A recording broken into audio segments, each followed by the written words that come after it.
They went from heavy giants to light climbers, then back to the top of the food chain.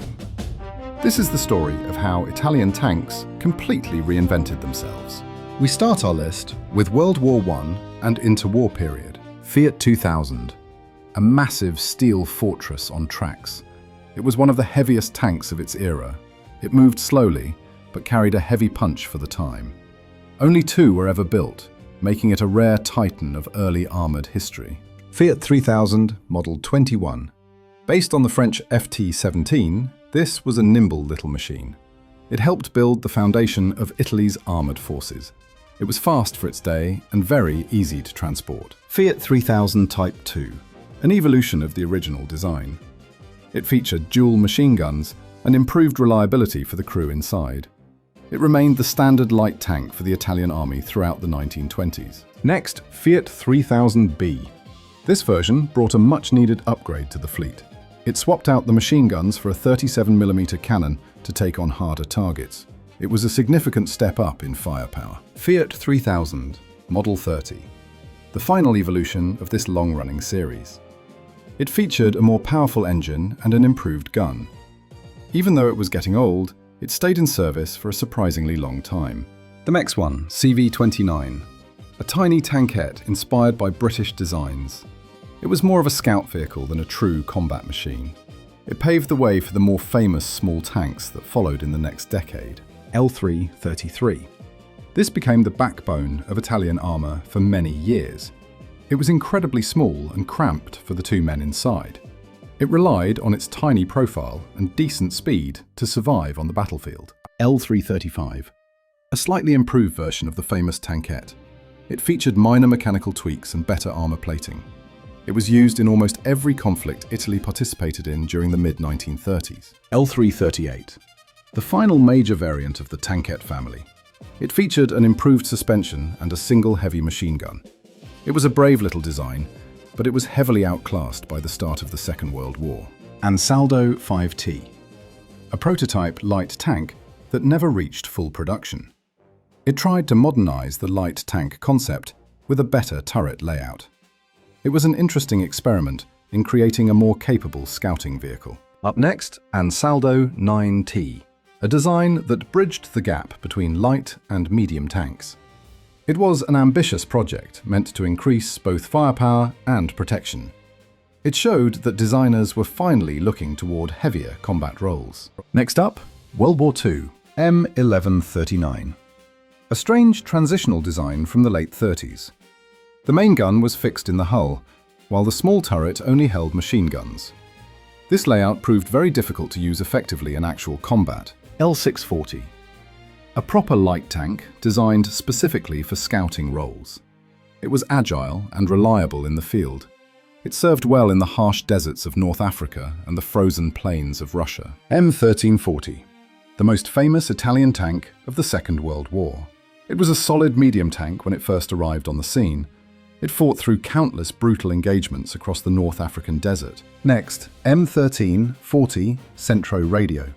This was a specialized command version of the standard medium tank.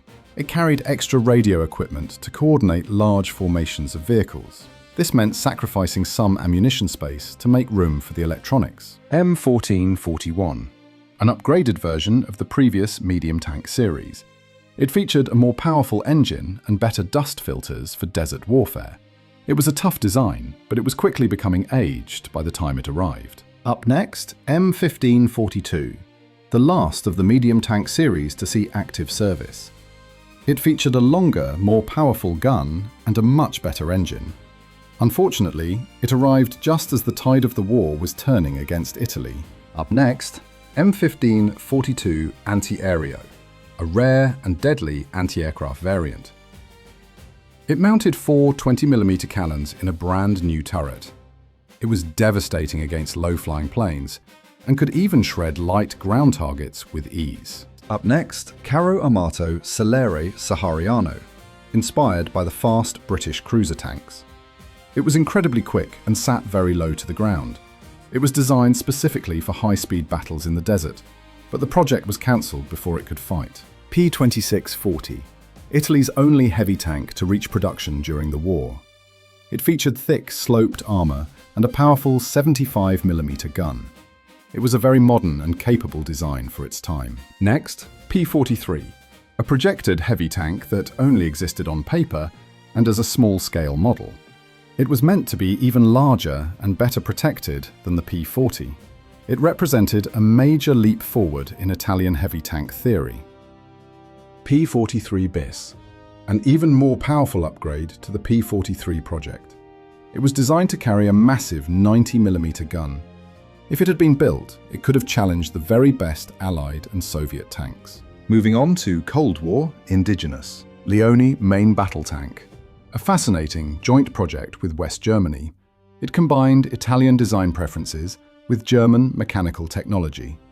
It served as a vital stepping stone toward the development of modern main battle tanks. OF-40 Mark I. A private venture designed specifically for the export market. It shares a lot of its DNA with the German Leopard 1.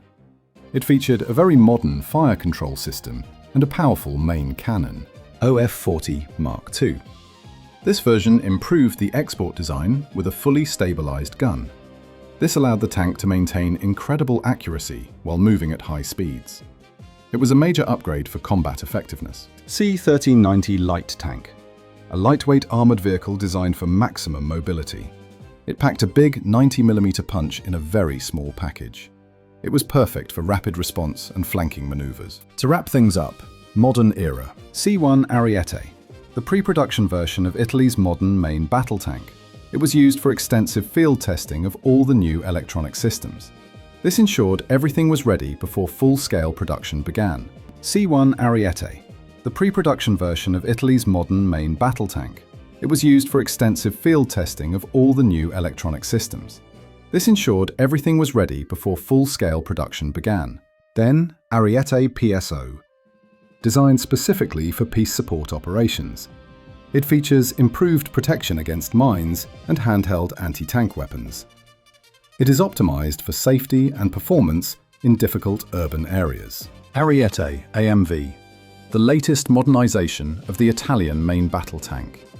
It features a much stronger engine and updated digital electronics. It ensures the vehicle stays relevant and deadly on the modern battlefield.